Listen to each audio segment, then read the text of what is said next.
सूरज और किशन दोनों ही बचपन के बहुत ही अच्छे और पक्के दोस्त थे। स्कूल की पढ़ाई साथ साथ ही पूरी की और अब कॉलेज की डिग्री भी दोनों ने एक साथ ही पूरी की। किस्मत की बात तो देखो, दोनों ही दोस्तों को एक ही कंपनी में अच्छी नौकरी भी मिल गई। सूरज और किशन दोनों ही बहुत मेहनती थे।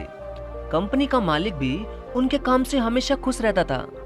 समय अपनी रफ्तार से चलता गया और यही कोई 5 साल बाद सूरज को कंपनी का मैनेजर बना दिया गया और किशन आज भी एक जूनियर कर्मचारी था। अब किशन को दोस्त सूरज के मैनेजर बनने की खुशी तो थी, लेकिन किशन खुद को एक हारा हुआ महसूस करता था।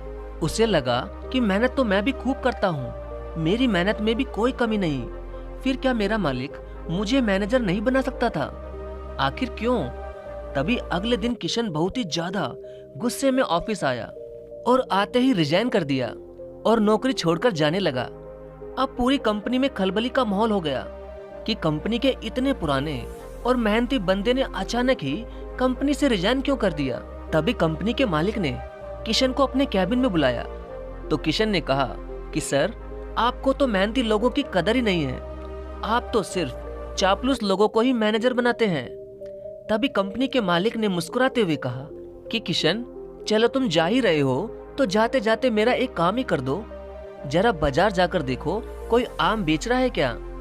किशन बाजार गया और वापस आकर बोला कि हाँ सर, एक आदमी आम बेच रहा है। मालिक ने पूछा वो आम किस भाव में बेच रहा है। तभी किशन फिर से बाजार गया और आकर बोला 40 रुपए किलो। अब मालिक ने सूरज को बुलाया और कहा सूरज, जरा बाजार जाकर देखो कोई आम बेच रहा है क्या। तभी सूरज बाजार गया और वापस आकर बोला कि सर, बाजार में केवल एक ही आदमी आम बेच रहा है और वो 40 रुपए किलो का भाव बता रहा है। मैंने थोड़ा मोल भाव किया तो 10 किलो 300 रुपए में देने को तैयार है। अगर आपको मंगवाने हैं तो मैं उसका फोन नंबर भी लेकर आया हूँ, आप खुद ही मोल भाव कर सकते हैं। तभी मालिक मुस्कुराए और किशन से बोले, देखा, ये फर्क है तुम में और सूरज में। वैसे तुम भी बहुत मेहनती हो, ये बात मैं अच्छी तरह से जानता हूँ, लेकिन मैनेजर की पोस्ट के लिए सूरज तुमसे ज्यादा उचित है। जो काम तुम 5 बार में पूरा करते, वो काम उसने एक बार जाकर ही पूरा कर दिया। अब किशन को सारी बात समझ आ गई थी और उसने रिजाइन वापस ले लिया और फिर से कंपनी में काम करने लगा। और उस दिन के बाद से किशन सूरज से चिढ़ने की बजाय उससे पूरी दोस्ती के साथ साथ उसके काम करने के तौर तरीके सीखने लगा और जीवन में उनकी दोस्ती में भी दरार कभी नहीं पड़ी। दोस्तों, किशन वाली समस्या हर इंसान के ही साथ होती है।